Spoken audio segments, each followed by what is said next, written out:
Hey everyone, the biggest danger in real estate is not dealing with tenants, it's not having to deal with any damage or floods, or it's not even dealing with insurance companies or banks. The biggest danger in real estate is always a change in the trend.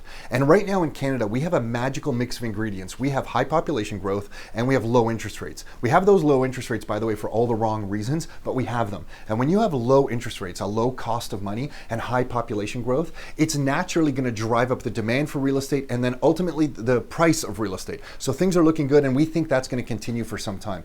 However, we've been around for a while now and we know we have to plan for a change in the trend, because when the major trend changes, that's when everyone gets caught in real estate and a lot of money is lost. So for example, back in 1990 here in Canada, there was a devastating real estate crash, and the change in trend there was was interest rates. Interest rates went up really high in a short period of time in the year 1990, and that devastated the luxury home real estate market and it came crashing down. It actually devastated the entire real estate market here in the Toronto area, but that was a major change in trend that a lot of people, definitely not our family, was prepared for.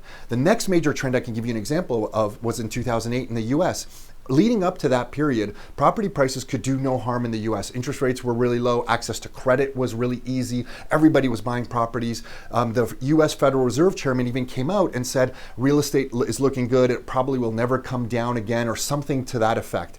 And then there was a change in trend. And the change in trend in that period was access to credit. Banks stopped lending money. And when that access to credit dried up, the real estate market came crashing down and it wiped out a whole bunch of people. We know a lot of the people in the US that got wiped out through that. So that was a change in the trend then. So the change in the trend that we now have to be aware of is that the population growth looks like it's going to continue here in Canada, but these low interest rates can't stay low forever. And although a lot of factors, including the increase in debt globally, is going to make central bankers want to keep those rates low for a long time, and we think they will be here for several more years, we don't know exactly when that's going to change. But when that trend changes from low interest rates to higher interest rates, that is going to devastate the real estate market.